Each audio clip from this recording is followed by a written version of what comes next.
Hello, friends, and welcome to the Disney Countdown Show. it is I, the dapper Danielle, and I am joined by the lovely and fabulous Megan, the magical millennial. And girl, how are you doing today? I'm doing good. I'm a little tired, but that's nothing out of the ordinary. So we're still doing great. Day by day, still keeping the magic alive. How are you doing, Danielle? It's the middle of the month, so I don't know. I feel like always during this time in the month, all of a sudden I'm just like drained. That's true. And it's that little tiny catch up before you finish off the rest of your month on a high note. So I don't know. I feel that too. I'm a little sluggish, a little bit like slow moving, but I think some of that's because the weather here in Florida has been all over the place. And I don't know if you saw my Instagram stories. Yeah, no kidding. It looked like the sky was having a rave the other night because we had a combination of heat lightning and regular lightning, and it was crazy. So we actually turned off the TV and we walked outside. Yeah. Well, Dad, of course, walked outside. He did that standard dad thing of like, even though the tornado's coming on in, Dad's walking outside the front door, putting his hands on his hips and checking everything out. And then we came back inside and we actually turned off the TV. We turned off all the lights because it was so bright that it was just giant flashes of light. And I don't know, if you had epilepsy, you would have like had an episode from the sky the other night. And it was crazy. It was crazy. That's and crazy. Our weather's kind of playing tricks with us now. And here in Florida, yeah. I don't know about anybody else, but here we have like fake out fall, if that makes sense. So right, exactly. Mm-hmm. So we'll have like one night where it's like, oh my gosh, this is delightful. And that's how you know there's Floridians around in the area, is because as you're walking around, you hear people say, oh my goodness, the weather tonight's so delightful. Should I have brought a jacket out? But it's 80 degrees and still 50% humidity. So that's how you know that they're Floridians. But, and then, so we had like a really nice night the other night. And then all of a sudden it was hot as all get out. It was ridiculous. And we thought it was like peak summertime again. So that's what we call the fall fake out, is you think the fall season's rolling in, but no, it's just extended summer 2.0. So that's what it is. Yep. I feel that. We usually for the first couple weeks of Oogie Boogie Bash over here, like people are like, oh, I can wear my full costume, be totally comfortable, and like my pants and my long sleeve. No, it is sweaty and like, it's hot. It's hot until at least mid-October, and then maybe it starts to cool down. Fall starts late in Southern California as well. So they're at the very end of the parties. Then it's like, okay, then you can go really big on the costumes. Yeah. But besides that, you have to be a little more practical when you're creative. We try. I was really scared about my costume last year. I was Mighty Thor, and I was afraid I was going to pass out. So you were wearing a giant jumpsuit this year. You were actually wearing the full like spandex look, and how did you survive that? But it was light. It was light. It was actually very, very comfortable. Oh. Like the material was a bit thin. I actually had to wear spandex underneath just so things wouldn't show. And so it was nice and light and comfy. That was cool. So yeah. But yeah, thanks for joining the show, everybody, today. Now, Megan, before we get into telling the people who we is and whatnot, I just realized I'm not on the correct microphone. Oh, no. Hold on. The dapper Danielle will take care of some technical issues, and then we can move on with the rest of our podcast, because we got a lot of stuff to cover. Hold, please.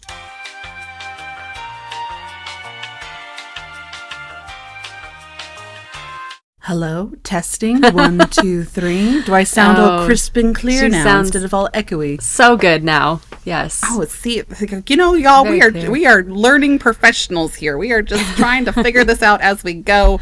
Because again, at first she is not a podcaster. She is a Disney nerd first, and then a podcaster second. That's so right. we do have some technical difficulties. And we usually talk straight into our phones without a microphone. So this is all. That's true. Because you don't use a microphone for any of your recordings either, right? We just rely off our iPhones. Rarely, yeah. Sometimes I will use my the AirPods, the little earbuds, with the little microphone attached. Sometimes that's only for like voiceover videos or just certain things that if I'm getting serious about a conversation, I'll use that. But that's few and far between. So usually just right into the phone. See, and then people, if you ever see us off to the side or we're like in a corner and it looks like we're being antisocial, we're not being antisocial, y'all. We're just trying to get a recording without some 5-year-old screaming in the background. True. Or I don't know, here recently at Epcot, I've had the issue of the ECVs and just honking those little tiny metallic horns. They have those? I didn't even know. Yeah, they have horns. I mean, they might just not use them over in Disneyland, but over here in Disney World, you get one drunk little old guy from the middle of New Jersey riding one of those things and like a fist and a beer in one hand and then driving that in the other hand. He's honking away. So wow. Okay. It can definitely mess up a recording. So I had to hide over in the I was literally almost in a bush. Like I was surrounded by a magnolia tree when I was trying to record here the other day, and I looked ridiculous, and I think I got a bug in my hair. But you know what? The things we do for proper recording. That's right. I know the things that the places we go and the methods that we use to try and make things sound and look good. But we gotta get creative. Anyway, tell the people who we are. Yes. So we are, hello everyone. We are Disney Countdown Show. That's on Instagram, TikTok, and Threads. And we are Pod Disney on Twitter X. Of course, my handle is the Magical Millennial _. We have at the Dapper Danielle also with us on all the socials. So yeah, thank y'all for joining today. And of course, we also have our Patreons who are here and also part of our Patreon family, which we're doing something very cool with them. Actually, we already had our little one-on-one chat last week. Yes. So if you want to join the Patreon family, we do some really fun bonus content and episodes each week there, and talk about. I made them a present. Yes, and we made them presents. Yes, and Danielle, an amazing artist that she is, made little like self-portraits of myself and herself. And I'm excited about it. I was doing a watercolor art style study of a specific artist, and I was like, okay, who could I use as reference to be able to try to mimic this art style? And I was like, well, I have my face. Oh, and then I have Megan's face too. Let me just go ahead and put those together.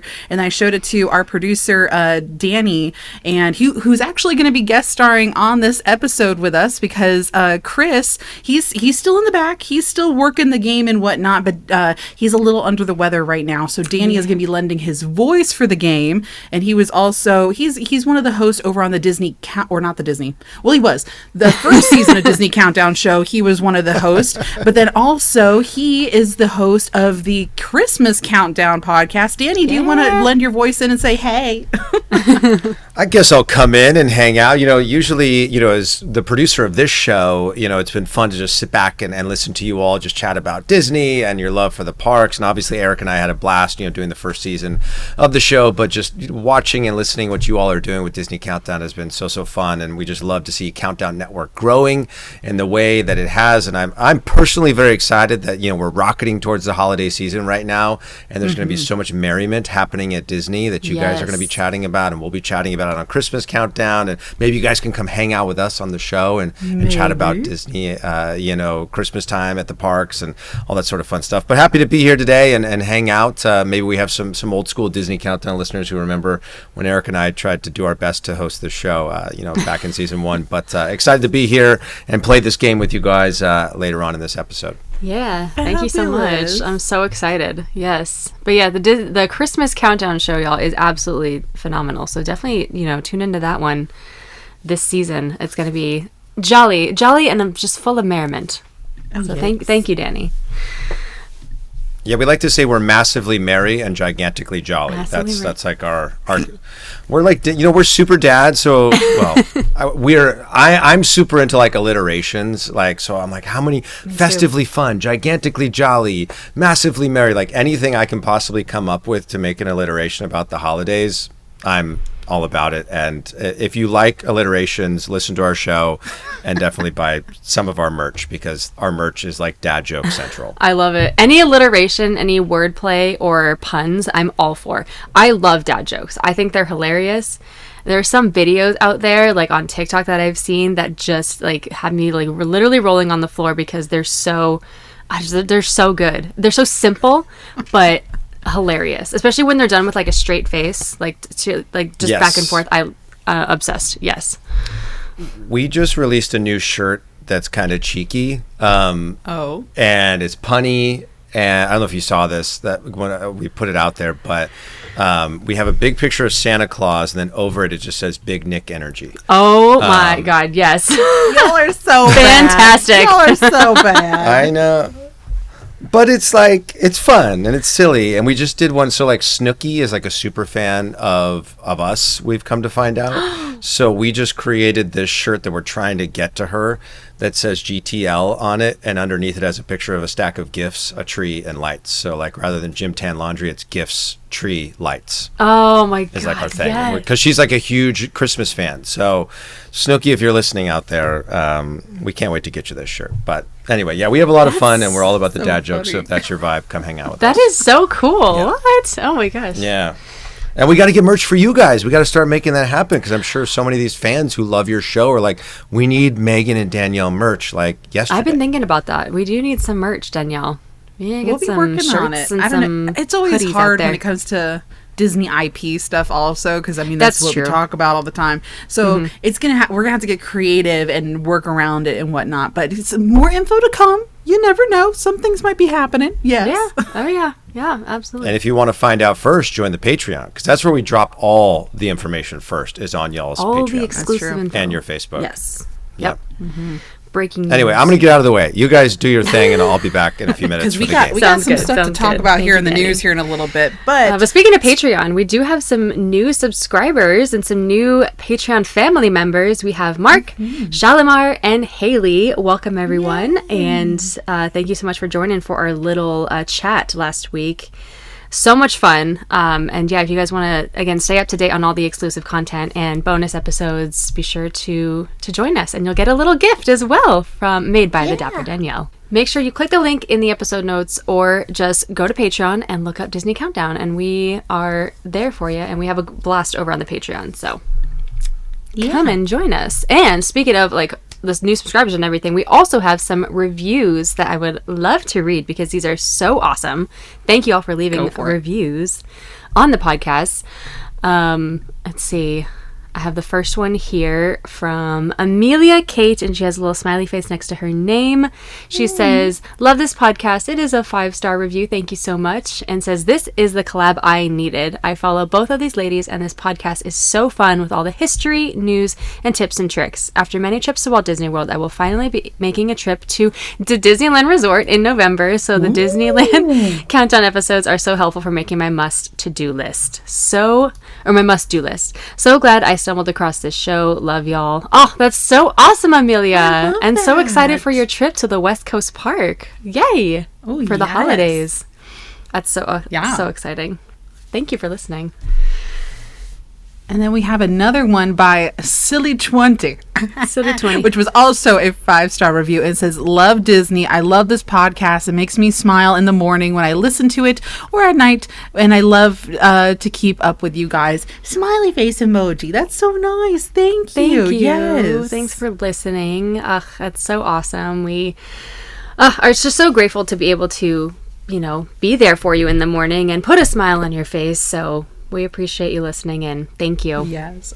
Or one of our listeners, she was pulling a Danielle, right? And she was up until like 4 a.m. That's usually peak Danielle time, where if you like picture like a Danielle like panda gremlin, right? That's kind of how I picture myself in the wee morning hours when she should not be awake and just running around. Anyway, our follower was kind of pulling a Danielle and was up until 4 a.m. And then so she posted that she was listening to our podcast because I think I was just stressed and all this other stuff. So she was listening to our last episode just to kind of be able to calm down and like try to get at least a little bit of shut eye before the next day. And I was like, oh, thank you. I'm glad that you find us relaxing because sometimes my rants can just go off the rails. So we'll see how that goes as we get later on into the Disney news because we got a lot to cover here and that. But I'm gonna save that portion of the conversation for a little bit later. We got stuff to talk about, that's for sure. But yes, so glad we can be the relaxing voices for your evening. I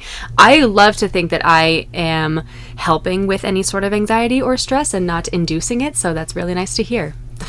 Not a panda gremlin running around in the middle of the night. Panda gremlin is my new favorite phrase.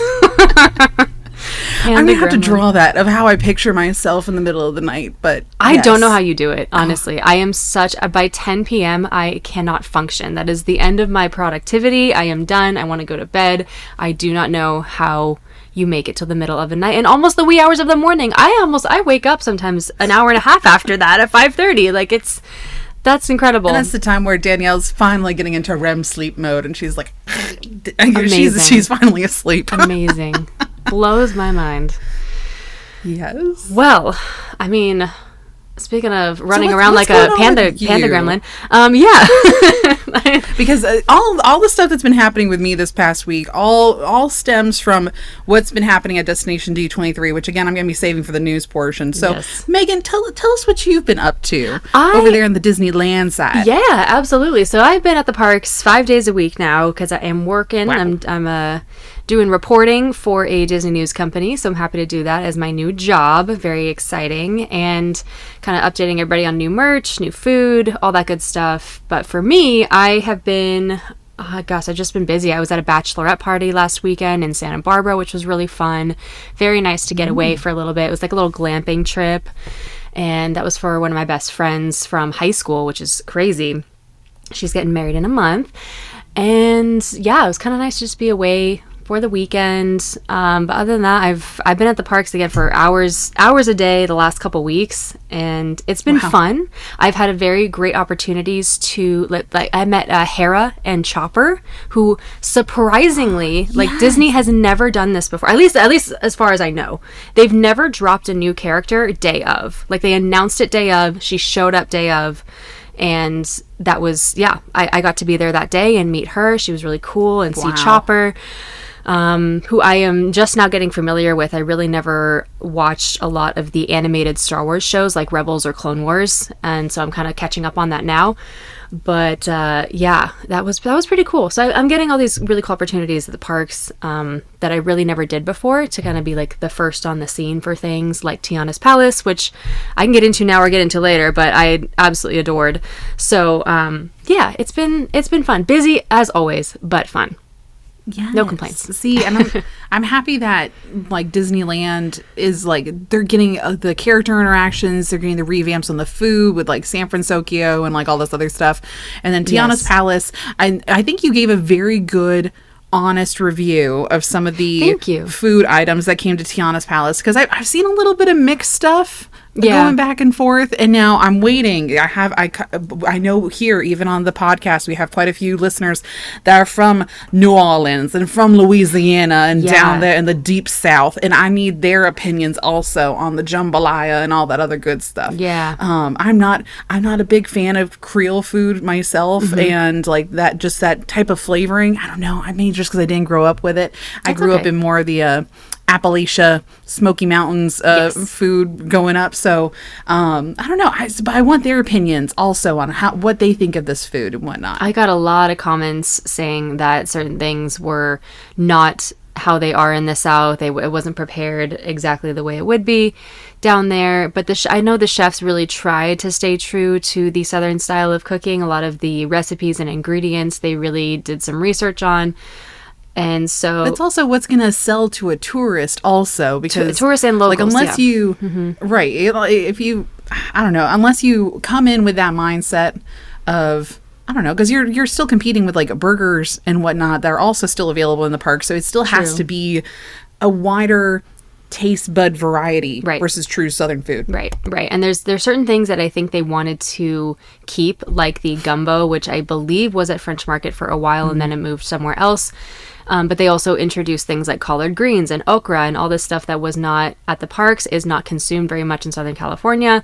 So they tried to get that good balance for Tiana's and making it feel Southern and authentic, while also catering to the locals and Southern California people and being like, this is good, trust me. you can eat this. At the end of the day, y'all are the regular ones that are going to be having this, and this is part of the regular everyday guests are the Southern California locals. They're not us. I only make it out there once in a blue moon, so I can't say, it needs to be this, but that it's not going to sell any other time of the year, Exactly. Yeah, they have a specific, a big target audience here, and it is mostly locals who grew up in California. So But yeah. Definitely get more into that as we get into news. But how are you, Danielle? How have your recent trips to the parks been? I mean, we could just jump right into D23 because I know that's a hot topic item today. Well, overall, I will say, I think something is, so before I even get into any of all of that, my trips to the park have been very, very cool. I've run into a lot of y'all that have recognized me, whether it be cast members or just regular guests also. And what was funny is that I was there for the first day of the Figment meet and greet, and we'll get into that in a little more detail also. Yeah. But I had people that were like, I knew there were so many influencers here, but you're the first one I've actually run into or I've actually seen. But then again, the way I dress when I do go into the park, what I'm wearing in the podcast right now, y'all listening can't see it, but I'm wearing like a sweater, like a little, like just a little jumper pullover thing right now, and it's cutely embroidered and whatnot. I don't wear this to the park. I wore it almost looked very 70s, right? And then of course the hair was all flipped out and it was all big and whatnot. So I do stand out when I'm in the park too. With the matching Orange Bird backpack, you're like, okay, that's definitely the dapper Danielle. And so you can't miss me. But ran into a lot of great people. And then I'm wearing it right now. I don't know if you can see them, but you know those little bracelets from that became popular at the Taylor Swift concerts and whatnot? Yes, yeah. I got a few of those as well. Yeah. Mm-hmm. I'm loving how that culture is now being brought over into the Disney parks, and so people are making them by like the buckets and loads of them, and they're giving them out to cast members, and they're just giving them out to other random guests that they find, or they're trading bracelets. So I've been gifted a couple of them, and I'm like, this is so nice. So I've been collecting them for myself, and it's been nice. Very nice. And I got two of them randomly, and I want to say thank you. Shout out to Des and the lovely lady who gave them to me over by Kayla's Cakes in downtown Disney. That was really nice. It's really special. Makes my day. One says Magic Key, and I forget what the other one says, but they're so pretty, and the fact that you put time into that, I know it does take time to make all those, so thank you guys. And beads aren't cheap. No, I mean, these are expensive. I know. I haven't done crafts in a while, so I haven't really kept up on like where they are or how much they are, but you ain't got time, Megan. It's really what it boils down I'm sorry.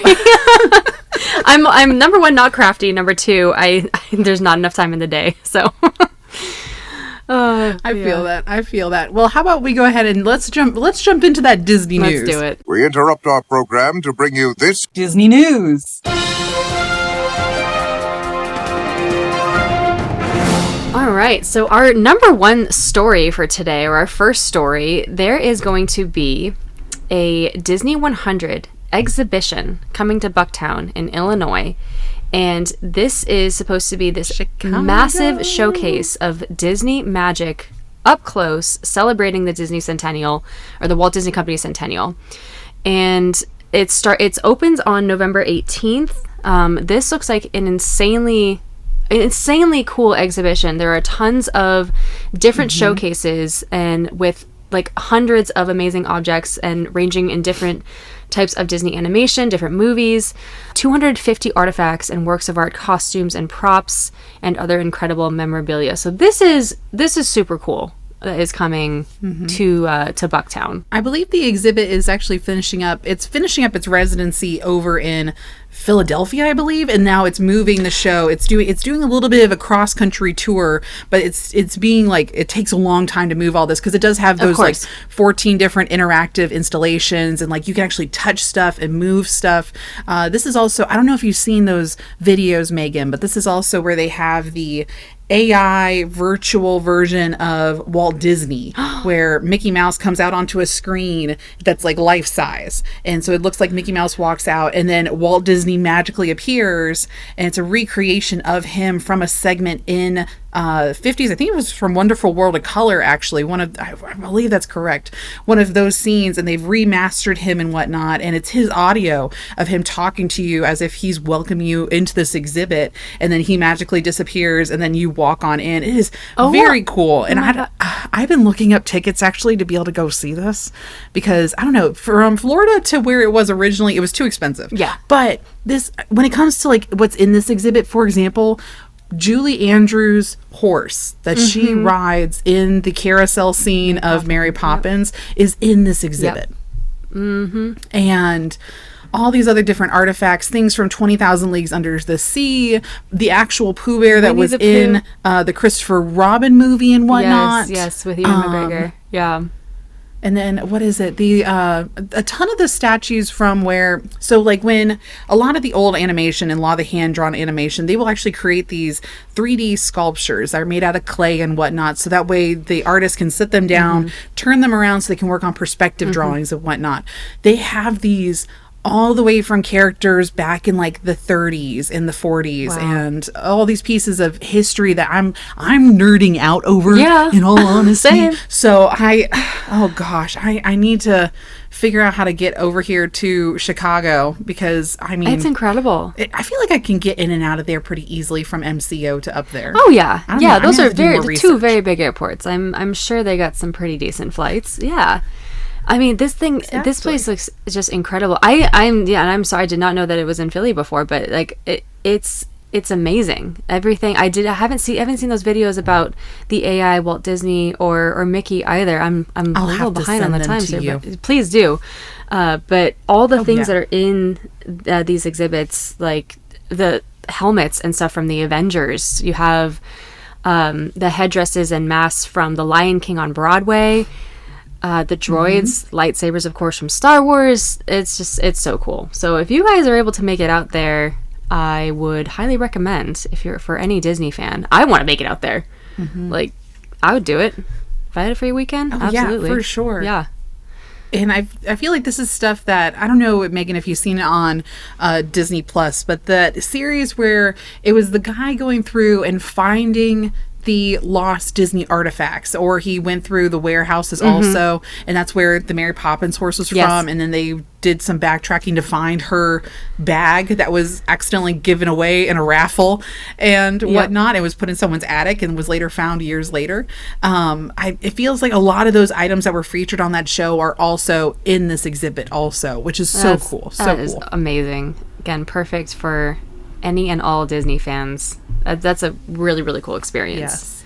And speaking of Disney events and whatnot, Disney 100, okay, I'm confused on this. So this event was just announced at Destination D23, which just finished up a couple days ago as we're filming this. So I think it finished up on the 10th, right? Yes. And then this event, the Disney 100th D23 Royal Anniversary Ball, is happening on the 15th.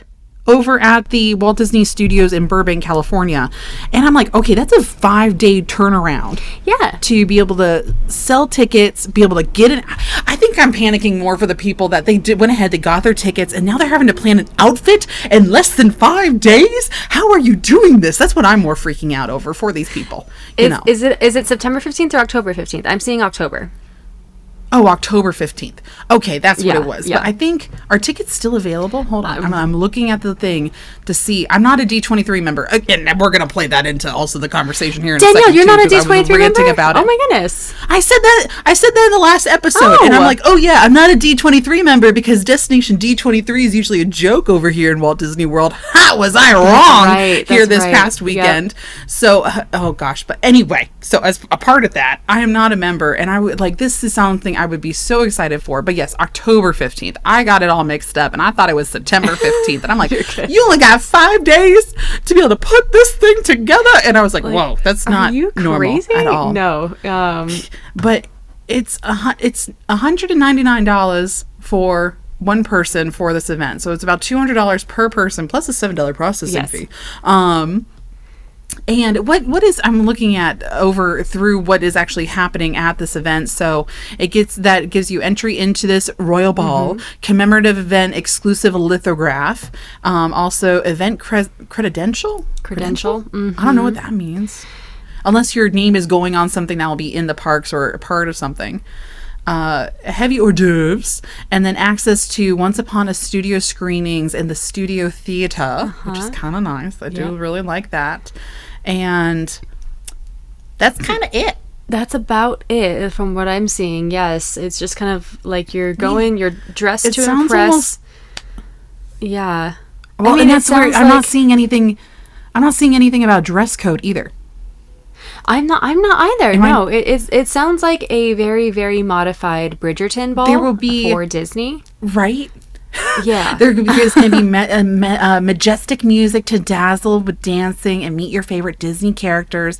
And let's see, fans in attendance will also be able to watch inspiring new Once Upon a Studio, which is one of the new pieces for Walt Disney Animation Studios in the Historic Studio Theater for all evening long. So it's just going to be cycling through.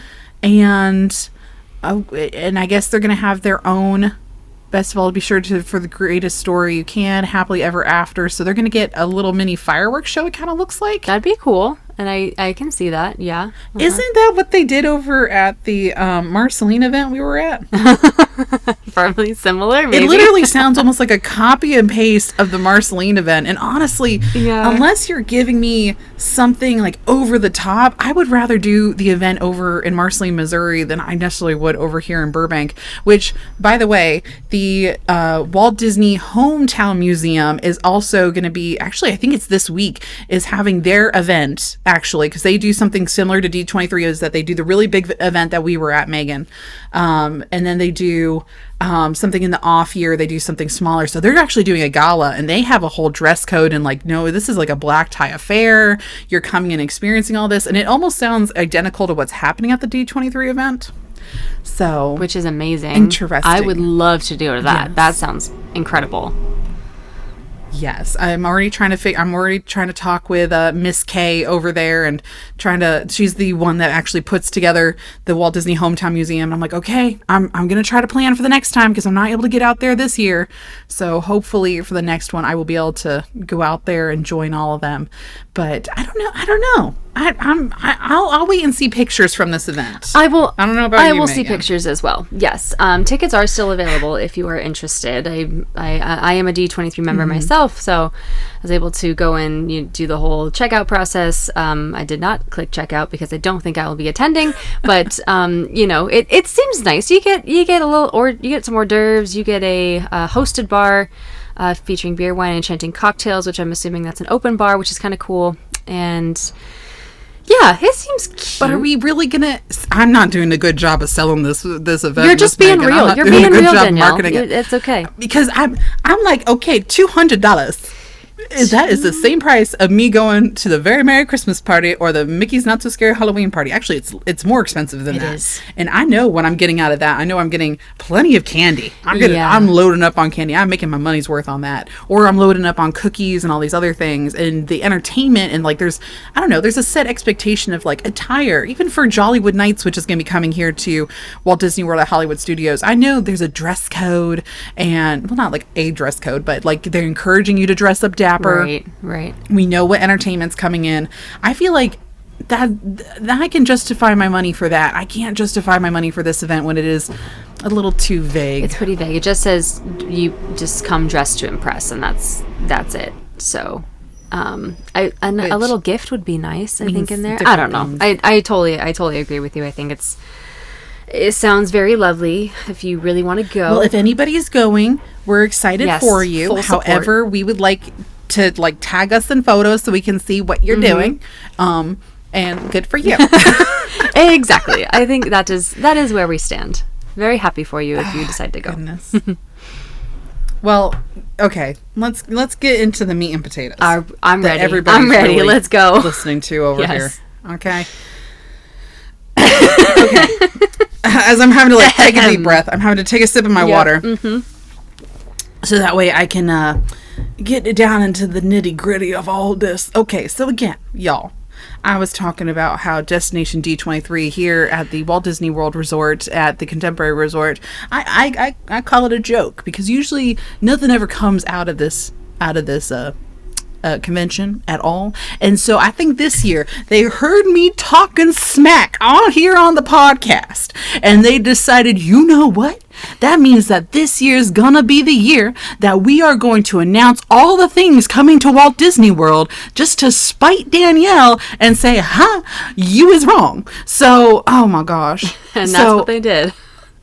That is exactly what they did. So in this event, they decided to talk about all the things that are going to be coming to Walt Disney World. And this was the Walt Disney World show. They did talk a little bit about the Hong Kong parks. They did show a little bit of what's coming over to Disneyland for Avengers Campus, which wasn't a lot. They just showed us a picture of maybe what the vehicle is going to look like, and that was it.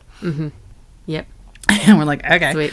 But the really big things was Figment. Yes. His meet and greet character debuted there on stage, and Josh is like, BT Dubs, he's showing up in Epcot tomorrow. Like, what? And right, so this was announced on the 9th, and then he was in the park by the 10th, and I was just like, oh, okay, that's fine. All these last-minute I don't know. There have been some technical difficulties with Figment here in the first 2 days. Figment already tripped. Oh, no. Which was because of his section that he walks in at. They realized, because the way his costume's designed and his little feet's like, he can easily trip over like some of the railing that's on the side. Originally in ImageWorks, it's inside the Imagination Pavilion, right? And at the end, when you exit the attraction of Figment's ride, there is 2 little meet and greet spots where Joy from Inside Out meets, and then there also was a spot where Vanellope von Schweetz from Wreck-It Ralph would meet, and she would come in and out of the internet. So it was just a giant port and whatnot. It looked like there was the internet stuff from the Wreck-It Ralph 2, right? Ralph Breaks the Internet. It was all in reference to that. So then they took that same concept of that tunnel and whatnot and changed it. So you're no longer coming in and out of the internet. It is now the dream port. Yes, and Joy has her own audio and lighting for when she comes in and out of the tunnel, and then Figment has his own lighting when he comes in and out of the tunnel. It is very, very cute, actually. And so so that was cute, but there's the way Figment is set up. If one thing is not secured incorrectly, Figment has a hard time moving. Okay. And I think the wait times for the first day got up to 5 hours. I saw 5 hours. Wild. Yeah. Wow. 5 hours long. And so 2.5 hours were spent outside in an area that is not shaded. And because it is the exit of the attraction, it is a gift shop area, and that is also where the meet and greet is. They have to cap how many people are like guesstimation for max capacity in this room. So they had his little queue line set up, and then halfway was outside. So then they would count how many people were coming in and then move them into the queue from outside to inside. And it worked out fine. Everybody was very understanding, I feel like, or even they saw if Figment was having issues, it was very apparent that Figment was having issues. Yeah. So if he was on stage and then he had to go back for a second and then come back out, everybody was very understanding because they just wanted to meet Figment. They just wanted to see him. Yeah. And a lot of people I know did wait in that 5 hour wait line, and they got a nice little crispy sunburn because of it. And then other people, people were rope dropping him. Oh yeah. I can bolting over to the Imagination Pavilion, and the Imagination Pavilion's like, we haven't had anybody rope drop us for over 20 years. What is this? There's a shock. Yes, so I went in, I did film a video about that. I've already posted about hey, mind this for his wait times, because he doesn't meet all day. Like Baymax, I feel like over at San Francisco, he meets from opening to close almost, right? He is there all day as of right now. Yeah, he takes a lot of breaks. Okay. Yeah, he takes a decent amount of breaks, and he does sometimes swap with Hito, and then sometimes they're together. It just kind of varies what's going on at that time, but he is there until about 7 p.m. from 8. Yeah, see, 9 to 7. At Epcot, Figment, it does not meet all day. So his meet and greet time is actually from 10 a.m. until 5. So it is a little bit shorter. And so here on the first day, they did actually cut the line because it was still averaging over 3 hours long. And he had a hard end time, I believe, at 5:30. So they wanted to give it a little bit of 30-minute buffer room. And so the line was cut at 2:45. Oh, wow. Yeah. So if that makes sense. Weren't in the park, and there was a lot of they had, we call them the blueberries, but they are the cast member attendants here that I know over in Disneyland they wear usually the red vest, I believe, and the little character badge, where here they wear a blue Mickey shirt, so they're nicknamed the blueberries. And so they're the ones having to stand around and being like, no, so sorry, Figment's done for the day. And so they were breaking a lot of hearts from people that thought that they would be able to get off work, run over to the Imagination Pavilion and be able to meet him. No, if you weren't in line by 2:00, you are not meeting Figment. So bear that in mind if you're planning on going and meeting our favorite Figment of imagination. Other things that were announced, a lot of stuff for Epcot, which thank goodness. Yeah, because I know. we've talked about this also. Of Epcot has just been the land of walls here recently, right? Yes, it has over the last few years. Oh yeah. Oh gosh, and we're just like, wait, what? The walls are finally coming down? This is really happening? So Moana Journey of Water is officially opening up October 16th, which is fantastic. It's going to be finishing up cast member previews and then annual pass holder previews, and then it'll be open to the general public. And there's also going to be a Moana meet and greet section off to the side also, which is fantastic. So you can actually meet the actual character and then walk through the attraction, or vice versa. Yeah. And then right behind it is so I don't know if you, Megan, if I've talked to you about this, but the new theming for Epcot is that it's broken up into new neighborhoods, right? Okay. Yeah. So different sections. So World Showcase is still a thing, and then you have like World Celebration, which is the neighborhood immediately behind the Epcot ball. So you have like the Starbucks over there, which is Creations and Connections, a lot of C words. And then we have Communicore, which is a new building that's coming in. That's going to kind of be like the festival building a little bit. It's a completely new design than what was originally announced at the first D23. So it has dumbed down a little bit, but that's still going to be a big festival area where they're going to still have the outside concerts there and whatnot. And then they have this beautiful new fountain and all these trees, and then that's also where that statue of Walt like looking out towards the dramatically into the middle distance, so he's looking out towards the future of World Showcase. That's going to be right there also. We finally well we don't have an opening date, we have an opening month. Hey, month is good. Month is better than some of the previous opening dates we've gotten. Exactly. So we do know it will be opening in the month of December. So that's cool. And then as I'm looking at this, I'm kind of wondering if, I know they're talking about maybe the entire neighborhood being open. So I think the Communicore building is what's taking the longest. That will probably be sometime in December. But for the actual backside of immediately behind the Epcot ball, where it's all just the trees and the foliage. We just love the foliage, right? Yes. All that area, I assume they're going to start slowly edging the walls back. Or at least I hope so. If they just drop all this in December, I'm going to be a little bitter about this. I want them to just slowly open it up. And then that way, if I'm fine with the Communicore building be the last thing to open, I just want the fountain and I want this gorgeous space to be open. So that way I can just walk around. I can get my holiday Starbucks for during the Christmas season. And I just walk out with my mistletoe, the matcha thing that I told you about in the last episode. My little hot matcha. Just walk around enjoying the Christmas music of Epcot. Just enjoying and sipping in the beautiful new foliage area in the middle of December. But, we'll see what actually happens. I've been telling a lot of people my quote for all this information is, I'll believe it when I see it. Yeah, I feel like that's the quote for a lot of people. I get that. It's unfortunate. Very unfortunate. I know. I mean, what you specified sounds really nice. It sounds what you nice. foresee sounds lovely. I hope that that's what gets to happen in December. Right. Well, and for example, something that, again, I'll believe it when I see it is they also announced a retheme of Epcot's test track. Yeah. Yes.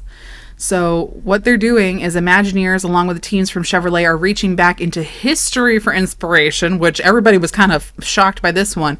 It is going to be inspired by the original World of Motion. So that was the original 1982 attraction that was in the opening days of Epcot back in the 80s, that was there where Test Track is today. And then this version, Test Track then was closed, World of Motion was closed in 1999 to make way for Test Track, right? Right. Which is cool. So Test Track itself has only been around for the past 20 years. And then the current version of it rolled out in 2012. Yes. Yeah. Right.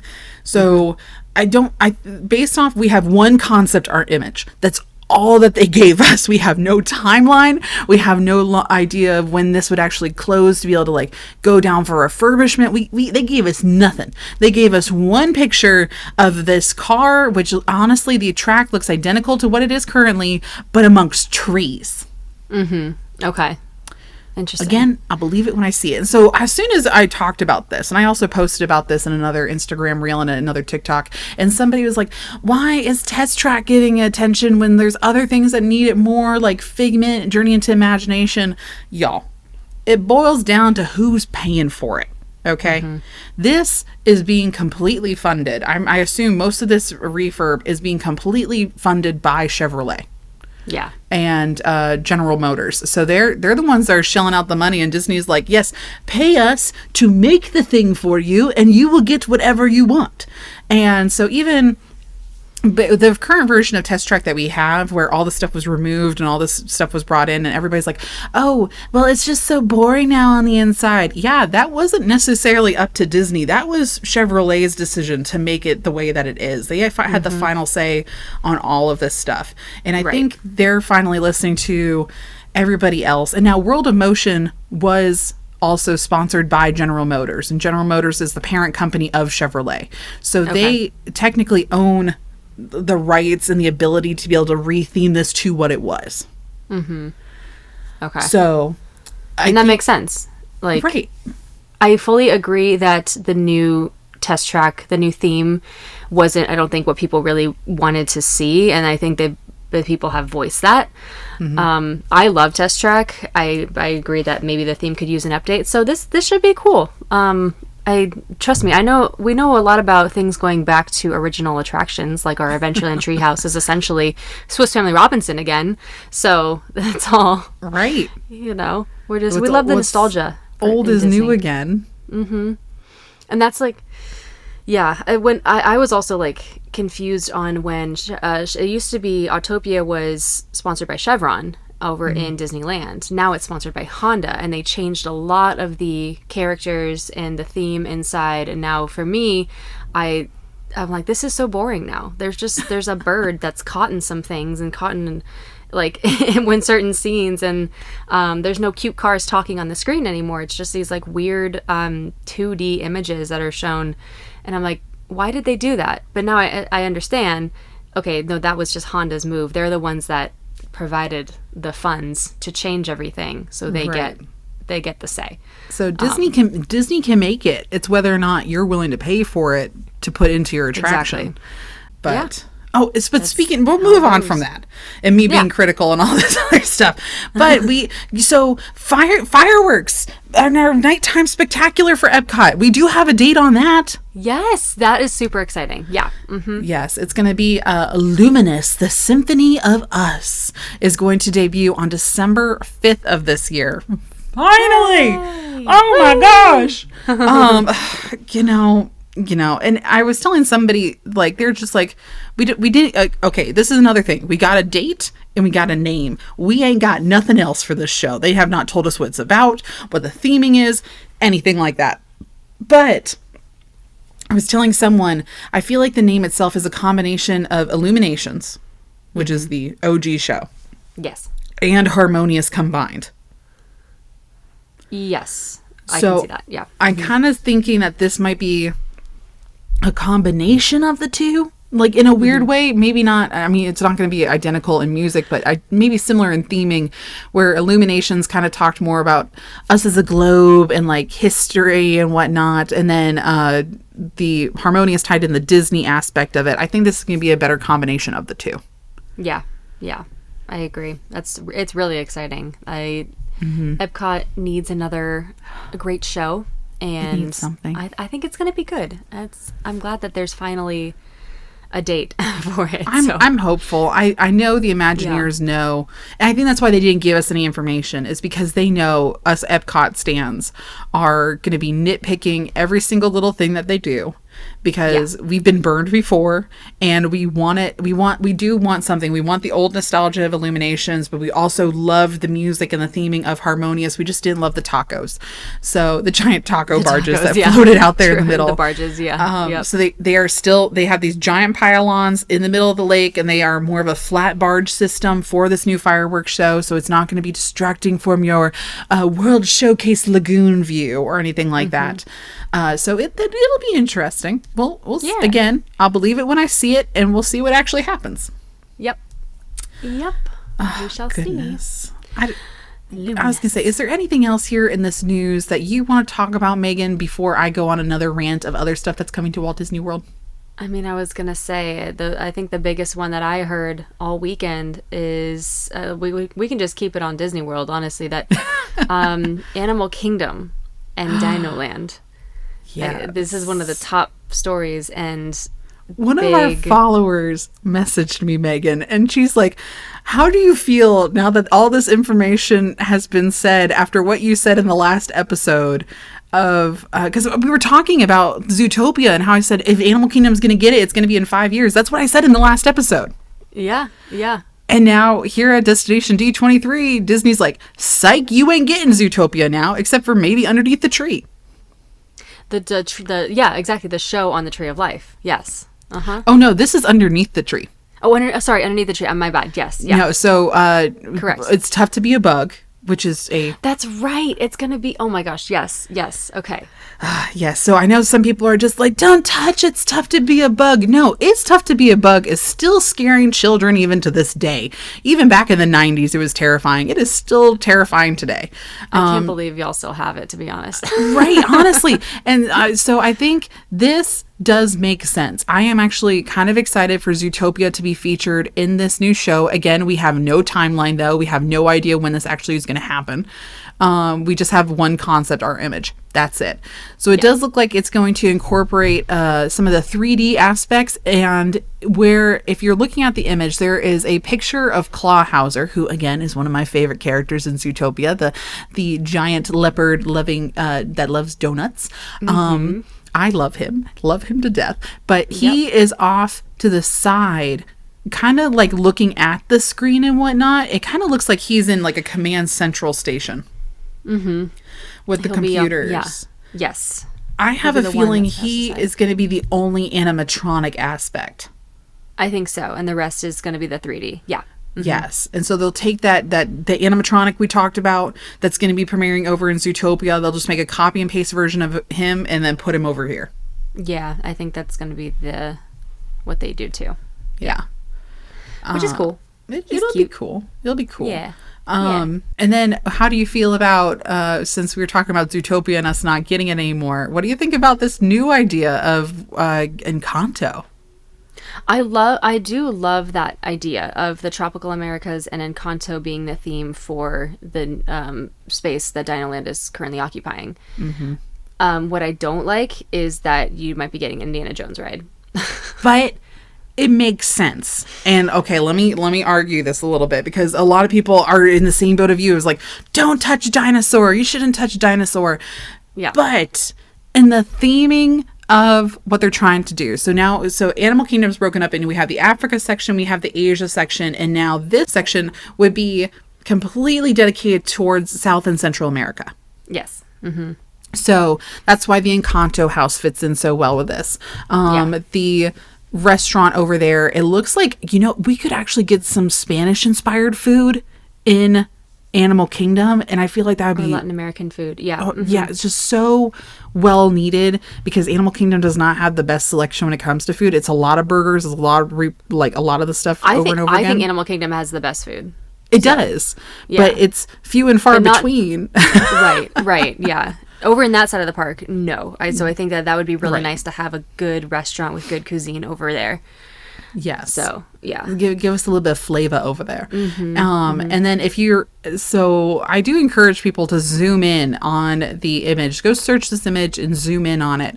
So it would be off to the side. And then if we are in the South and Central America, this is where the Amazon is. So it makes sense for dinosaur to be turned into this giant temple in the middle of the Amazon. You're going exploring into it. And then as you exit the, Chester and Hester's gift shop will just be turned into an Indiana Jones themed gift shop. So as you exit, it would still be in that same area, or the same area as where you would exit from the Encanto area.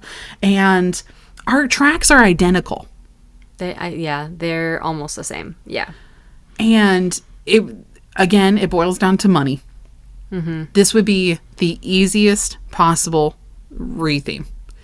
It would be. Yeah. It already exists. The technology just got updated over in Disneyland. You just copy and paste that same technology over here. You don't have to change the track. You don't have to change the ride vehicles. You just got to put some different paint on it and call it a day. And your outside bit would just be the longest part, but honestly, it's not going to be that much. Yeah, that's true. They don't have to break everything down and get down to, bare bones. It's just kind of, again, putting a fresh coat of paint and some new characters and new things in the actual ride. It does make sense, I guess. It really is kind of the only thing that they could put there when it comes to that section of the park and the new Tropical Americas. I don't know. Feel there's something in me that's I guess it's the nostalgia in me that's oh, poor dinosaur. Like, I do like that dinosaur's still there. It's not my favorite attraction by any means, but I grew up with it. So, and then also, I'll get in real quick that I am very excited that we have some sort of information on our second attraction coming to Avengers Campus that we've been wanting for a long time. So that was cool to see. There's at least the idea of it, and it's going to be a multiverse experience. Probably going to be a simulator ride again, but it's okay. At least we get the second one that we have been wanting. So, hooray! I mean, well, at this point, I know you're thinking the same thing as me. We'll take what we can get, right? We'll take what we can get. That's exactly right. When it comes to attractions. But something that we know will be coming in 2024 is the retheme for Country Bear Jamboree. And I did a video on this. If you want to see all my full opinions and my argument and all of this for Country Bear Jamboree retheme, go check out my TikTok. Go check out the Instagram. It is on both. It is one of the videos that's currently going bigger for me. And I understand. I am sad that they're going to be changing, but they have to change is really the part of my argument of if they want to survive another 10 years, they have to remove the current songs. They have to give them a little more love. And in my argument, I also talk about how international guests, and I know we have a lot of international listeners that listen to this show, they don't like this show because they don't get the 60s American country humor. Yeah. So... and that's kind of where a lot of Disneyland people are at too. We don't really get Country Bear Jamboree. It was over here for a bit, and now it's Winnie the Pooh.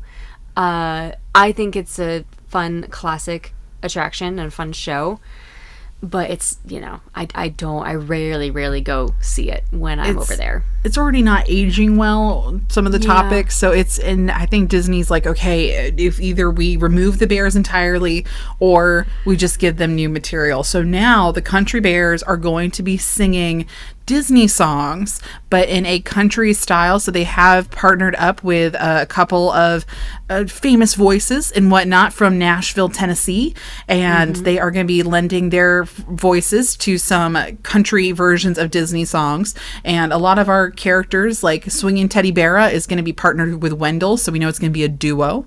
And we also know that Trixie is not going to be doing her solo by herself, so she will not be singing Tears Will Be the Chaser for Your Wine. She will be performing a song with Bunny, Bubbles, and Beulah, which are the three little bears. Yes. The Sunshine Bonnets. So they're going to be her background singers. And so I'm intrigued. I am very hopeful for this show because I do want these bears I want the next generation to love them. And I want more people to love them as characters, not necessarily for their one song that they sing. So I don't know. I'm hopeful. I'm hopeful. I am too. This will be opening up in 2024. I believe most of the music actually is almost done for this. Most of the recording is already done, and if they already have concept, I assume that they are just finishing up costuming, and then they have to go in and they literally just reprogram them. They don't have to do anything to the outside of the theater, maybe change a little bit of the artwork, but that'll be it. So this will be a quick turnaround time. This will be next year. I know, crazy. It literally is almost 2024, and I guess the last one I'm excited for you guys, kinda, that you get your Hatbox Ghost in November. Yes, and I was like, yeah, okay. I was kind of thinking he would be here sooner. I'm actually shocked he's not here sooner. I'm wondering if they ran into some issues when trying to install him. They might have, yeah. I really wouldn't be surprised. I know, it's a strange timing, like after Halloween. So very interesting. So late November. So I think I have a gut feeling he will probably be premiering Thanksgiving week. Oh yeah. Okay. I mean, it makes Probably. sense. Mm-hmm. And what's funny is it'll be when a lot of people like my pass will be blocked out, so I won't be able to go see him probably opening week. I don't know. So that's perfect. My theory. Awesome. Well, and there's some other stuff that was announced, y'all. I do suggest going and looking at the Disney Parks blog. It does break it down by the Disney Parks unveils future project surprises for Destination D23. Search the information on the Disney Parks website. Don't go through some of the other Disney news sites necessarily because they are broken up by individual things, where here it lists them all in one spot. All the announcements are all together in one spot instead of individual pages. I do feel like this is just easier to read. It's way easier to read, and it goes by the time it was announced too, so it's kind of cool. Yes, I mean, like down to the minute, which is hilarious. Yep. All right. Well, I guess I'll stop ranting. I've talked a lot about what's been happening over here at Walt Disney World, and I feel like we should get into a game to break it up, because now that I've talked about my country bears, I'm like, oh, my country bears. We need a game. We need a game to spruce it back up. Let's get back into our list and our quotes and stuff that we got to get into. So stretch out all the things. And I think we should go ahead and jump into it. Danny, are you still there? I'm still here, and I have to admit, at least you guys still have Country Bear Jamboree. All we have are the three heads that just hang in the Winnie the Pooh building, now on the back of the honey room. So, I'm jealous because that was such a big part of my childhood, growing up, going to Disneyland Resort here in Southern California. And I have to admit, though, I was just at Disney World a couple months ago, and I didn't even go to Country Bear Jamboree. Oh, Danny. I'm kicking because the thing about it is, it's easy to walk by it and miss it there. It is. Yeah. I've noticed. It is. Because there's not a big sign out front, unless the characters are walking around out in front of it. It's kind of easy to just stroll by, going from, say, where Splash Mountain used to be over to, say Haunted Mansion or whatever, wherever you're going. It's easy to just walk by oh, that's just a store over there, and just kind of keep walking. But now I know, and I've learned my lesson, and next time I'm back, I fully expect you to go with me, Danielle. Next time absolutely. in Orlando. I think it is time. Get into the game, Danny. Yes, I am. I don't think I'm going to get the trumpet introduction that Chris gets when he comes into the show, but that's okay. We're bringing back a game that we did a few episodes ago, where we utilize our Wheel of Destiny, which people seem to be really, really excited about this Wheel of Destiny. Yeah. And this one's going to be perfectly rated, underrated, or overrated. We're bringing back the Wheel of Destiny. So Emilio, and I do want to give Emilio a shout out. Emilio has been a producer behind the scenes for the first 10 episodes of Disney Countdown with Danielle and Megan, and Emilio is leaving us this week. He's going off to work on Lego Masters for Fox with Will Arnett, so whatever. It's okay. He'll be back. He always comes back. Going and doing a big boy job and produce an actual show for television, and then come on back to hang out with us over here at the Disney Countdown podcast. It's pretty. But awesome, what does this tell you? If you start in podcasts, you can produce major network TV shows. There you go. It's just a natural progression of things. Yeah. All right. Well, we have the Wheel of Destiny up on the screen, so why don't we go ahead and start with Danielle? We will have you spin the wheel first. Let's see what you get. Perfectly rated, overrated, underrated. Okay. Go ahead and spin that wheel. And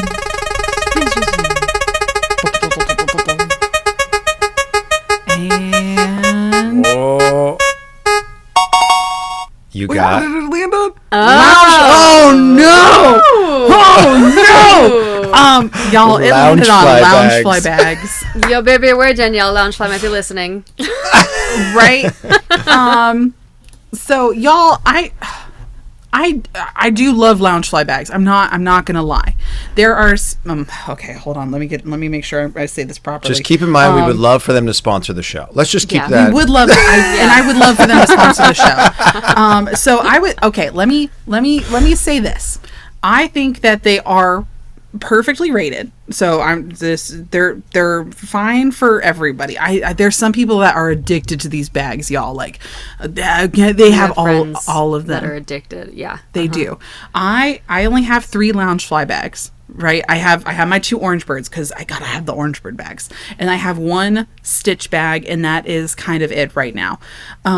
There are some things that I'm like, okay, these are fantastic. Some of the theming on some of these bags have been top notch, but I will say there was some artwork that was that was not character correct for a couple of my favorite characters. For like 2 Chips and a Miss, for example, it was not a park exclusive bag. I think it went to like Hallmark and stuff like that.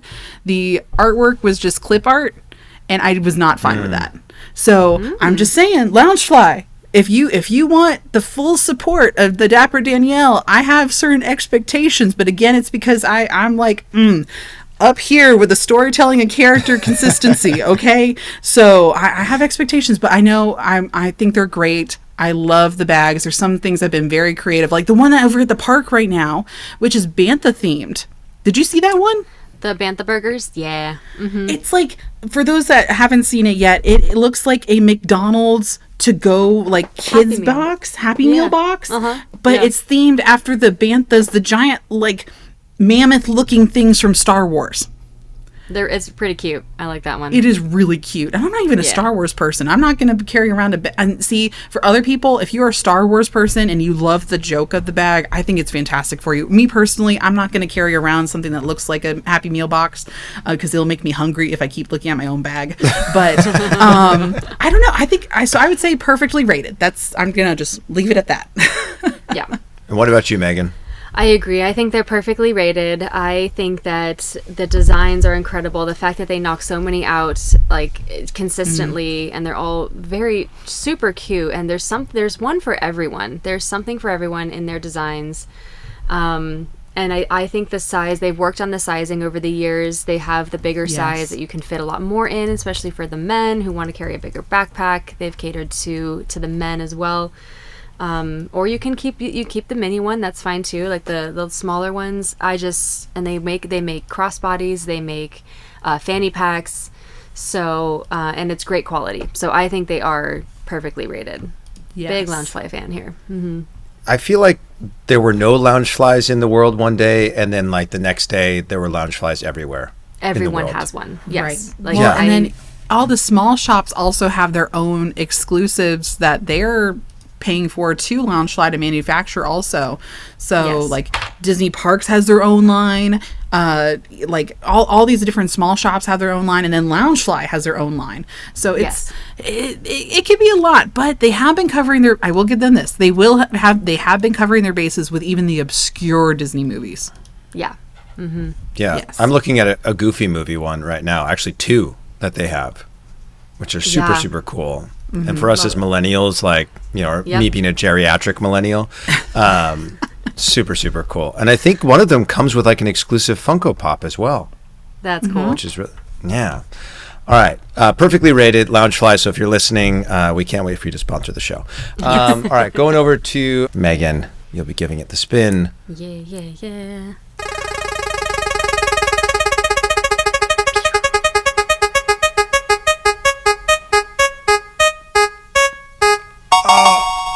Woo! All right, Star Wars. This is great. I love this, as I'm keeping up with Ahsoka right now. Star Wars to me is also perfectly rated. I think the fandom can get a little bit crazy. I consider myself a Star Wars fan. But the Disney fandom can also get just as crazy. I think all fandoms can be a little bit crazy, right?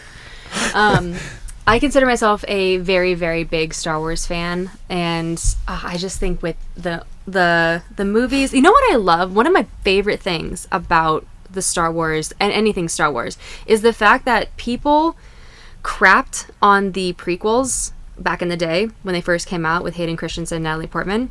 And now they rave about them. They got shredded. And now they're literally, we worship them. We worship Hayden. I don't know how to say worship, but we just we love him. We love him. We love Ewan. We love, now we just love the prequels. And have you gotten on to that side of TikTok, Megan, of the Anakin edits and whatnot? Yes, I have. Yes. Y'all be crazy. That's all I'm saying is y'all be crazy. Yes. So perfectly rated per Megan. What about you, Danielle? Yeah. I would also say perfectly rated. I did grow up with an appreciation of Star Wars. I did not grow up in a Star Wars household, but I do appreciate the fandom. I do appreciate a lot of the storytelling and the world building within it. But yeah, I think I love it. I do love Batuu over in the Disney parks. I think that is fantastic. It's been a great addition to the park. And yeah, so I love it. I love the Star Wars vibes.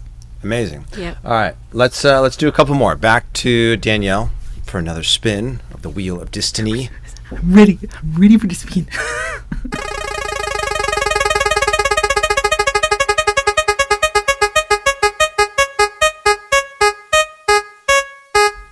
Oh my. Let it go. All right. Big reaction. So, Let It Go. Is it? So what are my choices again? Perfectly rated, overrated, underrated. Oh, I don't know. For me personally, I still love Let It Go. I come at it from a different perspective of when the Frozen apocalypse was happening, right? Back in 2012, 2013, which, fun fact, Frozen does turn 10 years old this year. Wow. Yeah, so it came out in November 2013, and so the Frozen apocalypse for me happened in 13 going into 14. That's what it was. I have a different appreciation for this song because of my time as a cast member and all the roles I was working in when this music and when this movie released. Right? Mm-hmm. So I would say perfectly rated. However, I know there are some of you that are listening right now in the car or wherever you're at and you're screaming, "No! How dare you! We can't stand this song anymore," because my 5-year-old watched it too much back in the day. Where I enjoy it. I think it's perfectly rated because of the nostalgia for me personally. Oh, love that. I would have to agree with that. A lot of people probably expect us to say that it's overrated or something because it's overplayed or it's it's too much because yes, their kids listen to it over and over again and it's, just they get sick of it. But I think it is perfectly rated. I think it is a great song. I love what it's been used in, the ride over Frozen Ever After in Epcot, the shows that it's been utilized in here in Disneyland, like the fireworks show. I don't know. I still get chills when I hear it on the speakers on Main Street. So I think it's perfectly rated. Adele Dazeem, you just did a great job with that song. Oh, I love it. What's amazing is when we were having some technical difficulties earlier, we went down the John Travolta rabbit hole of Adele Dazeem, and maybe we'll release that. Chris and I were texting on the side, and we're like, we should release that for the Patreon supporters. Yes. Is let them listen. Travoltify. We were all Travoltifying our names while we were waiting for Danielle's internet to come back up. So you'll have to subscribe to the Patreon or bonus episodes on Apple and Spotify to hear that. I love Let It Go. From a parent's perspective, I love this empowering song, for young girls to sing, to just be like, I'm going to be who I'm going to be, and I'm just going to embrace exactly who I am, and I'm going to let go of all these expectations or concerns I have over how people are going to react to me just being authentically me. And not just for young girls, I think for anybody, you know, in the world who maybe is a little bit different in some way, to have this empowering message of just like, let it go and just be yourself. I think it's super empowering. So as a girl dad, I appreciate it. All right, one more spin, going back to you, the magical millennial. What do we got here?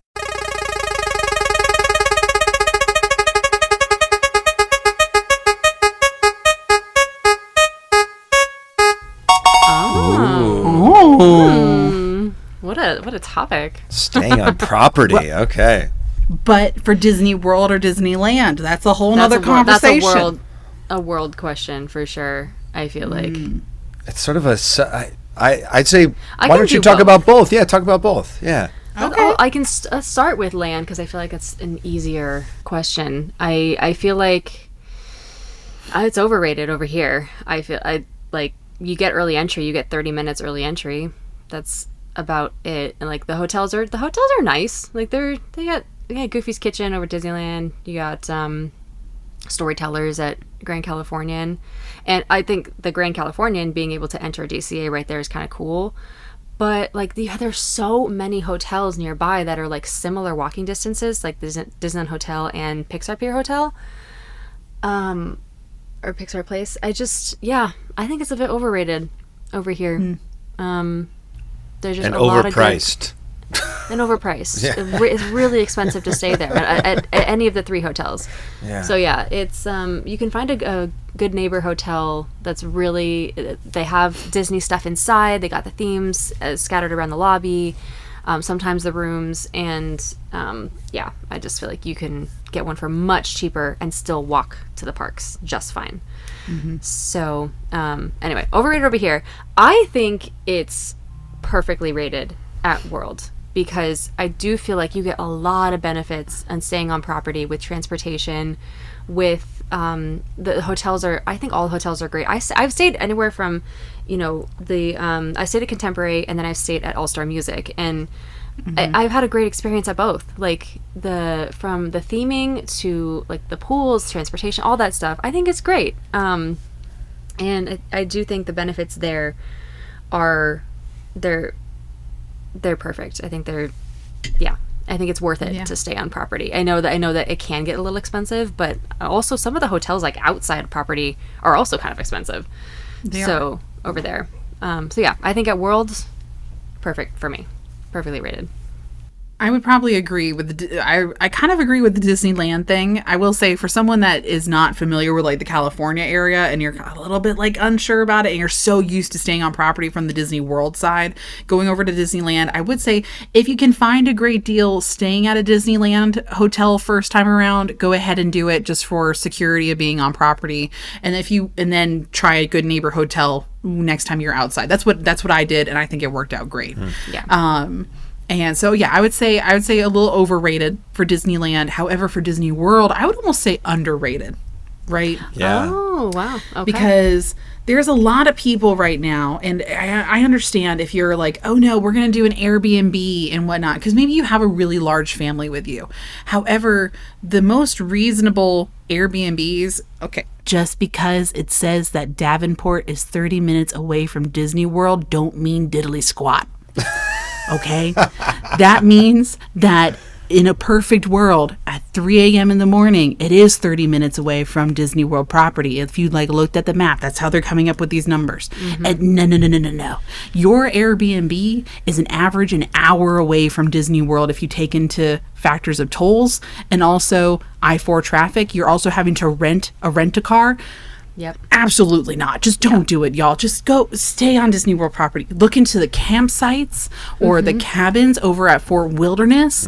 All-Star Sports, Pop Century are fantastic options. They are all getting redone and rethemed just to get cleaned up and whatnot. They are turning into fantastic locations. It's where I go and stay when we have a hurricane coming through and our power goes out and I need air conditioning. We go over to Pop Century. We hang out over there. We get a really great cheap room. Yep. They do Florida resident discounts a lot often, or sometimes like AAA and all these other people, they'll do some great discounts. The peace of mind of being in a secure location on Disney World property, having Disney transportation, multiple forms of Disney transportation, depending on where you're staying at, it just saves you. It saves you peace of mind. The stress factor and the time factor alone for me is the biggest thing. Agreed. Yeah, no. So again, don't be fooled by the Airbnbs saying that's actually 30 minutes. Look up those with those drive times in real life from I don't know. Look at like the 9 a.m. slot, or even like the 5 or 6. Look at the 5 and 6 o'clock, because remember, the cast members all live in those areas also. Right? So when the 5 o'clock, when the cast member shift change happens at 5 or 6 o'clock, they are dumping out of property into 1 or 2 exits. That's it. Yeah. And the cast members are the ones that are clogging up the highway to try to get back home. And y'all, it takes some of my friends, it takes them over an hour to be able to get home, and they work here. Wow. So So again. I'm with you, Danielle. I had never stayed on property till I was just there a few months ago, and I will never do it any other way. It's just the convenience. And I stayed at Pop Century, like being able to get on the Skyliner and go, straight to Epcot or over to Hollywood Studios. It's so convenient. And if you have a family, like staying at Pop Century or Art of Animation, they're like the budget hotels. I think it was like $120 or $140 a night. And you've got all the amenities there. There's an arcade at Pop Century. Like if you want a chill day at the resort, it's super, super nice. And plus you don't have to pay for an Uber, and you don't have to pay for parking and all these other things that you would have to pay if you stayed at an Airbnb or rented a car or whatever it might be. So I'm with you 100%. I have been changed for good. Or as they say. If you're somebody that you're like, okay, I really don't want to wait in this crazy long line for maybe a park dumps or whatever. Remember, the minivan services are back through Lyft. So if you're like, I'm willing to pay whatever to be able to get wherever, those minivan people are Disney cast members, and they are the ones that are driving you all over Disney World property and whatnot. I cannot tell you how much it is worth. It might seem like a lot in the long run, but for the peace of mind, y'all, it is so much better. That's the Dapper Danielle take on all of that. Agreed. Well, that is our game for the week. I think it's time for me to get out of the way and let you guys get to your countdown. Thanks for letting me hang out and play a little bit this week. It was fun. Thanks, you, Danny. All right.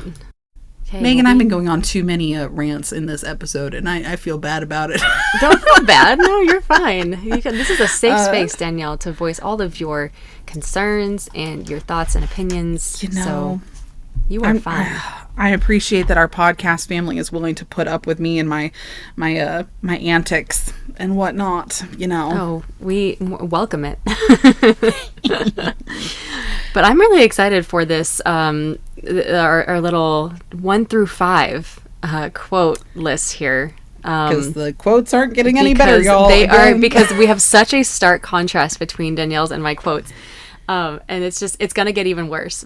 It's going to get even more polarized. Oh yeah, we're splitting off here. I'm pretty sure. Based on what you're saying and what I'm saying, this is going to be great. So one of our followers, again, they were messaging us, and they were just like, your lists are hilarious because Megan's making me feel all emotional and verklempt and whatnot, and then you're just over here talking about how women like a man with a big back porch and whatnot, and I'm like, okay, so, yeah, ridiculous. It's great. That's just who we are, Danielle. We're just, it's true. We're Disney people, but we got the different types of things that we do, things that we like, and that's okay. And we're similar. Right. We have similarities too. We do.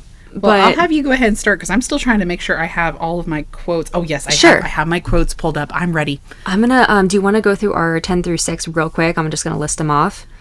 You do your emotional ones first, and then I'll go through mine. We'll do the emotional ones. I'll go. Here's my emotional ones. Okay, so. The first one, and we couldn't decide if this was from the animated or the live action one, but it's from Alice in Wonderland, and it's, you're mad, bonkers, off your head, but I'll tell you a secret, all the best people are. And then number 9, it's from Aristocats, and it's, ladies do not start fights, but they can finish them. And then number 8 was, the only thing predictable about life is its unpredictability, and that's from Ratatouille. Then number 7 was The Flower That Blooms in Adversity is the most rare and beautiful of all, which is from Mulan. And number 6 is from Bambi, and it's Thumper saying, if you can't say something nice, don't say nothing at all. So that was a good list. Yes. Yeah. Well, mine was number 10 was what I just said with Women Like a Man with a Big Back Porch, said by Ramon from Princess and the Frog. Number 9 is from Grandma Tala and Moana. It says, I'm the village crazy lady. That's my job. And then number 8 is by Mushu when Mulan is firing the rocket into the snowy mountain. And he says, you missed! How could you miss? He was 3 feet in front of you! So good. And then number 7 is Louis the alligator running out, saying, I found a stick! And amazing. Number 6 is by Baymax from Big Hero 6, and he says, you have sustained no injuries. However, your hormone and neurotransmitters levels indicate that you are experiencing mood swings. Comment in adolescence. Diagnosis, puberty. So good. So good. Yeah. Oh man. Okay. Well, let's just dive right into it, shall we? What is your number 5, my dear? Number 5 is a very, very brief one, but it is one of my favorites from, not my favorite movie, but my favorite character, and it's Don't Just Fly, Soar from Dumbo. And I have that quote literally probably at least 5 times throughout my room in various places. My question is this one of those quotes? Because, I mean, Dumbo obviously didn't say it. No. Does Timothy Mouse say it? No, it's, does he say it? I could also find another one from the movie, but it's definitely, I think it's maybe it might be a fan quote. I could be cheating a little bit here. I think it might be a fan quote. But everybody uses it, so it's like one Everyone of those things of uses like, it for okay, Dumbo. is it real or not? I don't know. It I might don't not know. be real. I might have cheated and just put it from something I found on a t-shirt with Dumbo on it. That's okay, but that's what Disney uses it in all of its marketing. They say that same quote over and over and over again. So, yeah.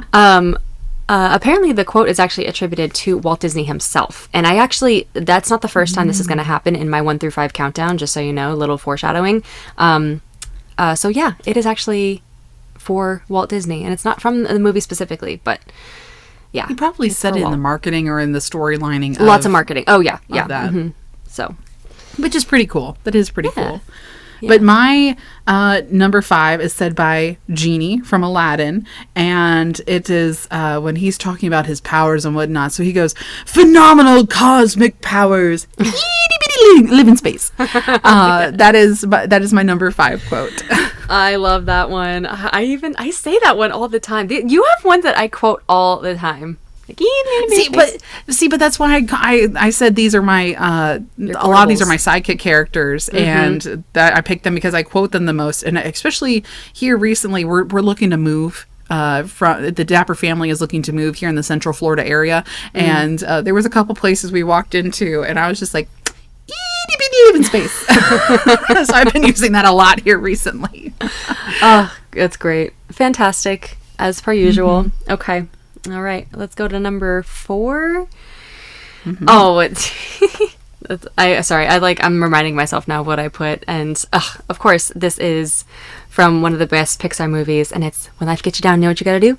Just keep swimming, just keep swimming, just keep swimming. Okay, yeah, I had to put that one in there, because that's literally, again, something I like to use as a little motivation, and a little funny motivation from Dory from time to time. So that is my number 4. That's a good one. I know, I it's do very like that one too. It's a little cliche, but it's great. It's a great one. Well, my number 4, I said this in the last episode, your Marie quote did make my list also of ladies do not start fights, but they can finish them, is my number 4 placement from Marie from Aristocats. Love it. Her delivery is excellent too in that line. Oh, the little sass and whatnot. It's so funny. So sassy. She's a favorite of many Disney fans. Favorite and character. I feel, I would also say like an honorable mention of Marie would also be how she says, how romantic. And that's also another. I love that also. one too. Yes. Oh, so good. So good. All right. Number 3 Okay, and this is from Miss Edna Mode in The Incredibles. I never look back, darling. It distracts from the now. Which is, I mean, Edna is so iconic, obviously, in that movie, and I do love that quote specifically and her delivery of it. And obviously it's a lovely little message, like, you know, never look back. We're being present. So, yeah. I'm laughing over here because my number 3 is also by Edna. However, wait, I was almost gonna say that quote, but instead I picked the other part where it's she's confronting Elastigirl and she's like, yes. What are you talking about? You are Elastigirl. Pull yourself together. That is my number 3 quote. That's hilarious because as I was saying that, I thought of that scene. Oh my god, that's so funny. Like, see, we were thinking the same character, just different lines of that same character. Yes, that's crazy. Wow. See, that's what I was saying. Like, we have, you know, a little bit of a different, you know, perspective, but we somehow can come to the middle with our similarity sometimes. Exactly. I mean, we're not going to be together on our top 2, though. I will say that. Guaranteed. Because mine are super. Wait, what was my number 2 again? Again, I'm sorry. I'm like going back to it now. My little list here. My number 2. Oh yeah, we're gonna vary. We're definitely gonna vary. Super sentimental. Okay. All right.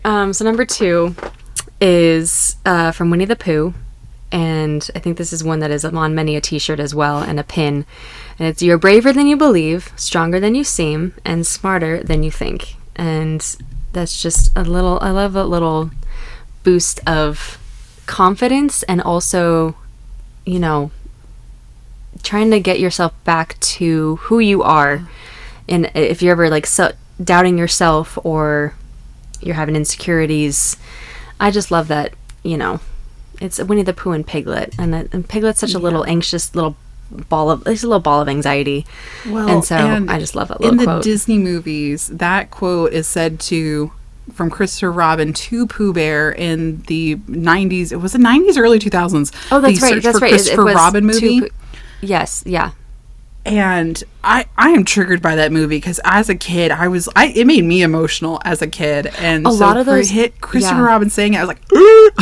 A lot of those movies made me emotional too. I like Winnie the Pooh, Tigger movie, very emotional movies. Like, yes. So yeah, that's my number 2. What's yours? That's so sweet because mine's not emotional. Let's go. I'm ready. So mine actually is it's one quote from one main character and then the response from another character. It is from Wreck-It Ralph. Ooh, it is said by Sergeant Calhoun, who is one of my favorite characters in Wreck-It Ralph. And where they're about to go into the war video game. Mm-hmm. And she says, all right, listen up, because I'm only going to say this once. Fear is a 4-letter word, ladies. You want to go pee-pee in your big boy slacks, keep it to yourselves. It's make your mama's proud time. And then Wreck-It Ralph says, I love my mama. That's the quote for number 2.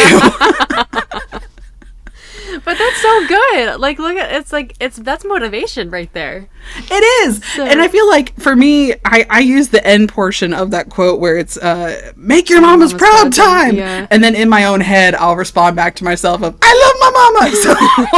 So that's why I made my number 2 quote right there. That's fantastic. And it is used in Wondrous Journeys, which is not currently at the Disneyland Resort, but it's a great part of that show. It is. It's Make Your Mama's Proud time right before Baymax comes out. Yeah. Mm-hmm. Oh, I love that. Yes. Yeah. Or when Baymax comes out. Yep. Oh, so that's pretty cool. Yes. Love it. What is your number 1? Number 1. Well, actually, before we get into our number 1s, again, thank y'all for coming this far into the podcast and making it through all my rantings and ramblings about all the stuff happening here at Walt Disney World. And so, again, we appreciate you sticking around, listening to our list also. And don't forget to make sure you follow us over on the Instagrams, TikToks, and Threads for Disney Countdown Show, or on the Pod Disney for Twitter, X, whatever. We still don't know what it is. And also, this episode, if you maybe you want to like re-listen to another episode or whatnot, don't forget we are also over on YouTube on the Countdown Show channel. We all of our episodes are released on Fridays for the video versions, especially if you are someone that maybe you know somebody that's hard of hearing and you want to get them involved with the podcast. That's another great thing. And don't forget to maybe check out the Patreon, and maybe you can get the little present I'm making for everybody, the little postcard. It's gonna be cute. Yep, and all the bonus content too. We have some fun over there. We get a little raw and unfiltered. It's great. And I go on to random stories that are a little too intimate. So, it's hilarious. Yes. Yeah. TMI on Patreon doesn't exist. No, there's never too much information. Yes. All right. So number 1, it's actually, I had to pull it up because I need to make sure I'm looking at the right thing here. Okay, here we go. My number 1, and I'm just going to read it right off and then I'll tell you where it's from and stuff. It says, around here, however, we don't look backwards for very long. We keep moving forward, opening up new doors and doing new things because we're curious. And curiosity keeps leading us down new paths. Now, I know that is actually a Walt Disney quote by the man himself, but it's also featured in Meet the Robinsons, which happens to be a movie that featured my favorite song in one of our earlier countdowns, and now has my favorite quote that is at the beginning of the credits, end of the movie for Meet the Robinsons. I love that. That's so fitting, Megan. Thanks. Super sentimental again, but keep moving forward is one of my all-time. That's my little abbreviated version of it. So I love that. Yeah. See, where mine is also from my favorite movie, and it's said by one of my favorite characters, Charlotte LaBeouf, and it's not sentimental at all. But let me get into character. She says, Travis, when a woman says later, she really means not ever. Now run along. There are plenty of fillies dying for you to waltz them into a stupor. And that is my number 1 favorite quote. But then, I think the whole scene is really one of my favorites, because then as soon as he walks away, she's like, give me them napkins quick. And then Tiana's like, what for? And then she's like, I'm sweating like a sinner in church. That whole scene is probably my favorite, is really what it is. She's amazing. I love Charlotte. Oh my gosh. She is my spirit animal. Iconic. She really is. Yes. Oh, so awesome. Love that quote, and I love that scene, and it's just like, it's true. When a lady says later, she really means not ever. Not ever. That's a nice way of saying no. Never. Exactly. Yes. Exactly. Facts, Charlotte. Oh man. Well, yay! That was too fun. That was fun. I think that was a fun little, just to spice it up a little bit and do something, I don't know. I think this was a good example of showing like some of the more sentimentality quotes and whatnot, and then my obscure random quotes that I really love. Absolutely. And I just want to say, y'all, it'll be the opposite, Megan, that you see on the Patreon. So if you want to see the more humorous quotes 11 through 15, go and join the Patreon, because I get a little more. These are going to be my funny quotes. I'm going to go full Dapper Danielle over there, just in case you want a glimpse into that. Yeah. All right. Well, I think that just about wraps up this episode. So I say, Megan, we go ahead and leave them, and we will see y'all next time, or hear y'all, or wherever you're at. Next time you're listening to us here at the Disney Countdown Show. So thanks again for joining us. Yeah, thank you all so much for listening. We'll see you next time for our next countdown. And in the meantime, I hope you have a very magical day. And night, sleep tight, dream of churros tonight. Oh, that was cute. I really liked that one. That was fun.